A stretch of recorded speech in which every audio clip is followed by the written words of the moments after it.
kakati misena bakubanga bwetwogera nti yagamba nti kino ekirubirwamu kola nti tebakkiriza kuddamu kutunda futi 2.3 2.5 oba 2.5 yagamba nti kiba kyongera silaamuzi mukotteko abantu bangi gende Katanga gende Nakule mu Kiyaye gende Kasubi eyo gende Nansana gende mu Kibwa ye kati agamba tukutangira obuyumba yumba obutayina plan obwabanaku ennyonnyo tugobe futi 2.3 no kinadde kyesubira simye ebinyumba zaabo zigenda kukolebwa kyesubiranga ku minister Nabakoba okujja mu Buganda kugamba nti no emu ku reason jawa eyokuba Islam nze nsubira nti bali badde ajja ne work plan nti government eri willing okusimbira abantu local houses nebanga era tuproposinga nti abantu tujje mu kitundu nga kitundu tugere n'abantu awo tubazimbira amayumba tugambe nti fulesooka bane yokubiri yabadde nanyi ttaka nti ziri endala government etekewa abantu abatalina maki ne waliwo esizola bakati nga Kenya waliwo project balina ya low cost era government enyumba ezizimbye actually ezizimbye Kajiado ezimbye Luthi la pia bazimbye amayumba bazimbyeyo Kajiado neringa ku Mombasa Road waliwo bazimbye awo Kenya bikoze naye butunulya amayumba agateje gaita coast houses sente zibagamba abantu okugula nga zijja kunomo nenga government yakugamba tuzimbye local houses actually na wana tunamulya project ndoza ya Hassan Murad ya local houses ezimu nyumba ziri wachi azili actually zimu Nansana municipality and azili nenga era otunulya sente ezo nti zikyali waggulu nti government obange kinamu omukono yandibadde ng'ennyumba at least omuntu bamuzimba ennyumba ng'ewedde nyumba government newanga omugaga bulwadde nemwa sente tizimba amayumba agaga naye ennyumba zino twagala nga at least buli muntu asule milioni 10 okubeera mu nyumba eyo kati ekiba kikendeza ku Islam nekati wona ogamba nti local housing ennyumba eri milioni 10 plus waliwo n'omuntu nga actually sijjalaga muntu wabulijjo n'abakulembeze bennyinyi waliwo okukulembeze nga tafunanga milioni 10 nsaawamu nga mukulembeze akugamba naye nzeho nalepo naye milioni 10 nsaawamu nga zize ati omuntu ng'oyo bw'onooleta ekirowoozo kino ekya ku kanso kisobola kuba positive tekisobola kasi olwekyo bino ebya mukyala n'Abakoba ayogera out of excitement acyamuka ate ne bayogereramu wakati bali bayogera ate bayina yes omuntu okwogera kati waliwo society gy'otuukamu gyogereramu okimanyi waliwo omuntu amanyi nti no nti tewali kusiku tewali lanchi ya mitwalo 10 era n'omugamba nalida lanchi ya mitwalo 10 agamba oli mulalo yo capital yamu Uganda kati omuntu nga kati bayogereramu kuba abantu abo bonna balina ebintu byabwe balina amataka busanga omuntu boto nga ate mukyalo alina ku kyalo kiramba tebogera ku wedding yaffe yaba n'abantu bano abali wansi nadde bakubye engalo ate abakubye engalo soko tunulyemu bakubye engalo be baani bakungu ba Ssaabasajja kati kyogamba omukungu wa Ssaabasajja nga kabaka n'asiima kyogamba asiima omuntu gwalaba nga talina ddadda asima muntu alina okusiima omuntu gwalaba nga ku mbeera z'abantu no tagenderera sente Ssaabasajja kwaka nga n'abasiima omuntu asiima omuntu gwalaba nga asobola okukyusa society y'omuntu asobola okuba ekyokulabira ku kyalo Ssaabasajja asobola kugamba bugambe nti jazebu zinasiima omuntu ali awo asobola okusiima omuntu nga mukubi wa matatu kati alina okusiima omuntu gwalaba nti the society asobola ogikyusaako ki bye bantu basiima kati abantu b'eminisita bayogereddemu yayogedde mu bantu abasiimwa aba Ssaabasajja Kabaka abalina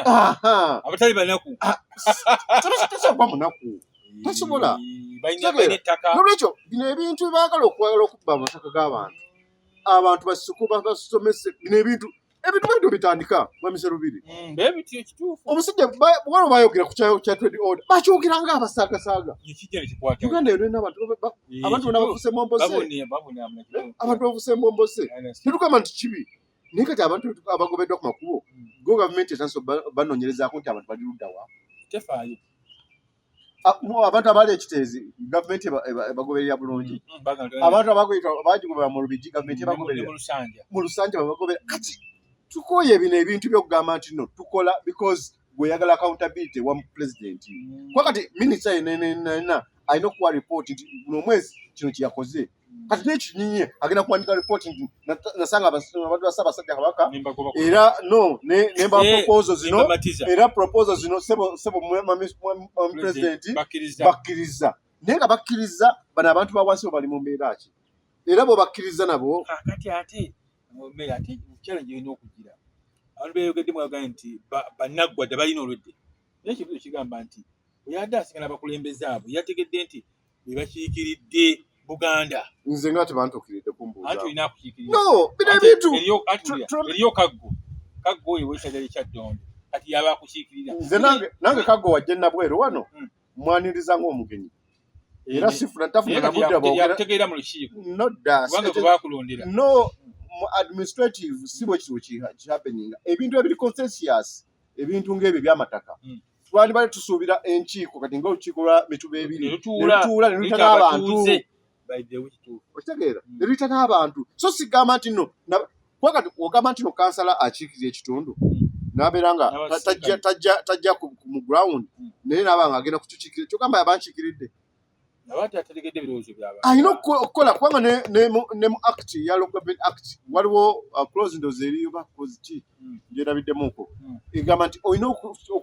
okutuukirira electorate n'ogibuuza ebintu bitwali bali twogerako oba gwe n'oproposing abantu bagamba nti genda oyogere booti ne booti naye abakulembeze abasinga tubalaba nti tebakoma mu bantu naye tubalaba ku media TV nga zino nga boogamba nti allowance ninga tabeera mu bantu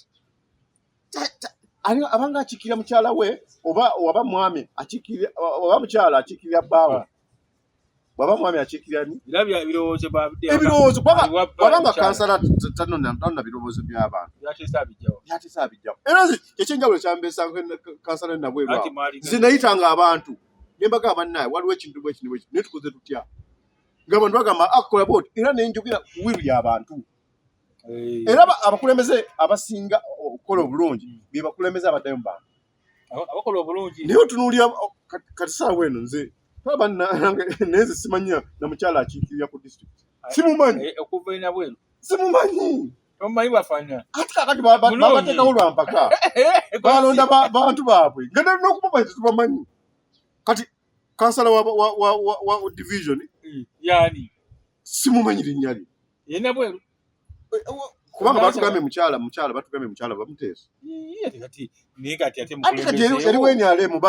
bateekangawo bantu baabwe kati bo bandonyanga n'abantu nti